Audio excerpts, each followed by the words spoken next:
Caught Stealing is the new movie by Darren Aronofsky, who brought us excellent movies like Requiem for a Dream, Black Swan, The Wrestler, The Fountain, Pi, The Whale. Recently, he made The Whale. I didn't love The Whale.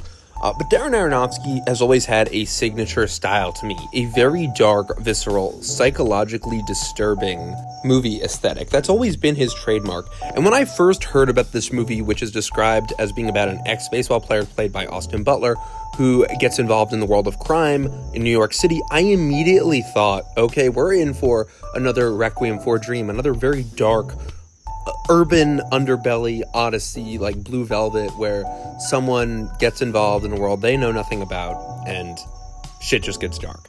Darren Aronofsky has great style. He really is a wonderful director. This movie follows Austin Butler, who plays Hank Thompson.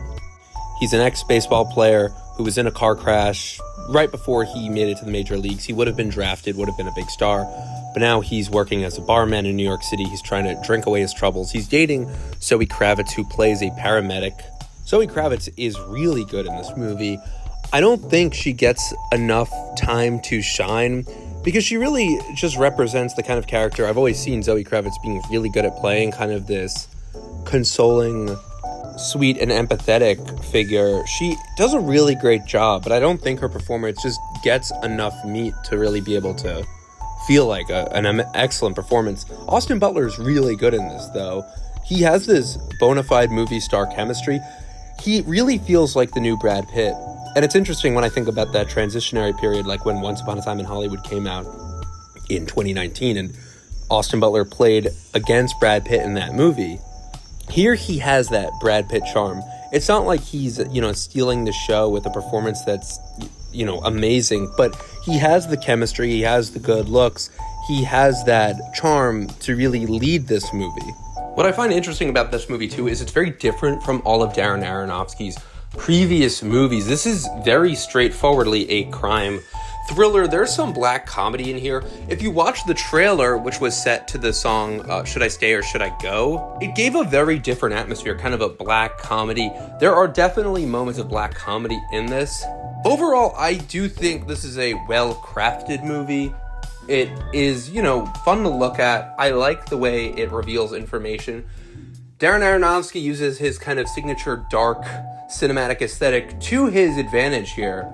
Like crafting the backstory with Hank Thompson and his accident. There is a lot done with the editing to kind of show his PTSD and his trauma, and I liked that. This was not a movie I was really bored during, but I did have some issues with the tone. That was my main issue, because I love crime thrillers, I love black comedies. This felt like a dark kind of Snatch or Lock, Stock, and Two Smoking Barrels, like a crime thriller with a kind of fun after-hours energy. Like the Martin Scorsese movie After Hours. To me, this is similar, where there's so much happening and it's over the course of one night, one day. But if I compare this to After Hours, I don't think this is as good. I don't think this is as tight or as real. The characters don't hit as hard.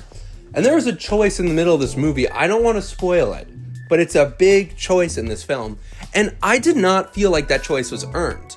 Now, I don't want to spoil this movie, but I will tell you that everything that happened after this middle part, I kept wanting to see that part be justified. And it didn't feel like that. It feels like this movie is consistently black comedy. It tries to be funny. But after the middle, there's this dark Darren Aronofsky moment that I thought, okay, we're finally taking things to the next level. But then it oddly kind of like backpedals in a way where I thought the movie, it could go in a much darker route. It could be a darker After Hours. Requiem for Dreams times After Hours. Basically, I just think it plays it a bit too safe. And it's a bit too convoluted, especially involving the police, the mafia, the way there are crooked police in this film. Regina King's character, I really liked her character, but I just feel like it wraps up a bit too hastily. And the ending, in my opinion, was a bit corny. I did not like this movie. I thought it was fine, but I really wanted something more. For this to be a movie that I talk about at the end of the year, for me to be like, Caught Stealing was a surprise. Darren Aronofsky is back. It needed to really shake up the ending. Everything after that midpoint is just a bit too predictable and nothing that I didn't expect. And that's what I want. There's also a mid-credit scene in this that's so corny, something out of a Hallmark movie. I mean, if they're going to do what they did in the middle of this movie and then just have the ending be like an animated cat walking through the credits, which is cute, I just needed to feel like more justified. This is the guy who made Requiem for a Dream.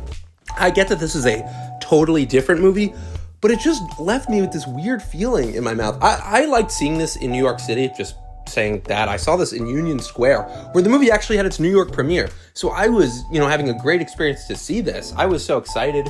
I debated seeing this in Lower East Side, but settled for Union Square because that's where the premiere was. And I just didn't love it. I really, really wanted to love it. I've heard about this movie for like a year and a half. I like Matt Smith in this movie. He's really good. But also his character, I just feel like there needed to be more in the second half. I was surprised Austin Butler's character wasn't angry at Matt Smith, if you know what goes on in this movie. So anyway, let me know what you guys think of Caught Stealing. I think it's like the perfect end of August movie going into September. This won't, be an awards run or anything. It feels just kind of like an okay movie that you forget about. It really is that. It's okay. It's got good movie stars. It has a decent script. It isn't anything crazy though. But a New York set crime thriller that was all like shot on location, I was very ready to love this. I didn't love it. I thought it was fine. So let me know what you guys think of Caught Stealing. Thank you so much for watching.